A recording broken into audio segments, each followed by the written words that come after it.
20 days, 20 full days into the month of September, 21st indicating the last full day of summer. And check out that bottom line right there. That September average high still eclipsing 90 degrees, 20 full days. And our average high is 90 and a half. Now that's going to drastically change here because we're going to be able to ride the 70s, at least for our last day of summer and to begin fall. But look at that line that we had before that. I think this thing's seriously going to look like a roller coaster here by the time we get to the end of this week. Skies beginning to show a little blue over 7th and Range Line. Earlier this morning, Tanya and I are watching the rain come down sideways during the morning show, an indicator about Joplin picking up about 1 3/4 inches of rain. We saw close to 2 inches out in Vernon and also Newton counties. Storm reports indicating that with the 45-mile-an-hour winds that we had, we did have some limbs down in both Newton and McDonald County. Nothing serious to speak of as far as structural damage, and also too, no watches or warnings currently in effect. Just really some cool temperatures as we range anywhere from the mid-60s out in the eastern portion of southwest Missouri to the low 70s in southeast Kansas. Two things of note. Number one, on the flip side of the storm system, that's when the wind shifted around, and it's coming in at pretty good right now. We're talking close to 20 miles an hour out in Chanute Independence, 12 miles per hour in Joplin. But it's also a dry air mass, and that's going to be a key factor for us when we get into the weekend, because we are going to warm up just a little bit, but we're not going to have to fight a big difference between the temperature and what it actually feels like.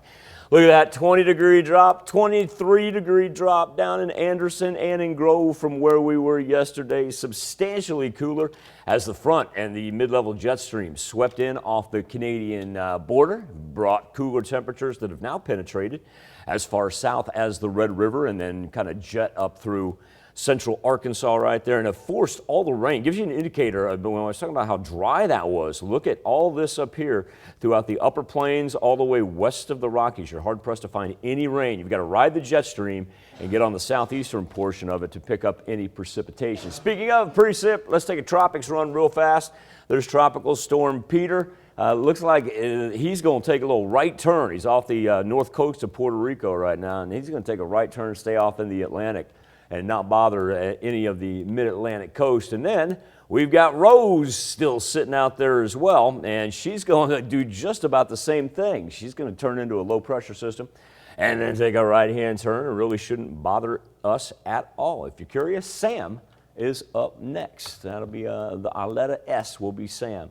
Our weather trend here in the 4 states as we wrap up summer. It's the fall equinox, just to be specific, 2:21 Central Time tomorrow afternoon. It's tomorrow afternoon.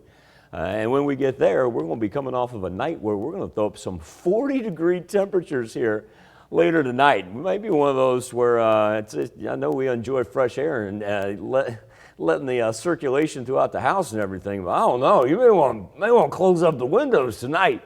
And then tomorrow afternoon, we're right back into the 70s. Now, we'll have a warming trend headed into the weekend that'll feed us some temperatures up into the 80s. But Tanya, overnight lows are going to be perfect for any evening activities you have. Get out, take a walk, enjoy some fresh air. And we managed to skirt an entire 7-day without having the magic 90 pop up, yes, which we have been averaging for 20 days. Oh, I'm going to make you hold to that on that Monday. 89, no higher. That'll creep up. I did it to make you feel better. I don't want to see it. It's psychological. All right, thanks, Michael.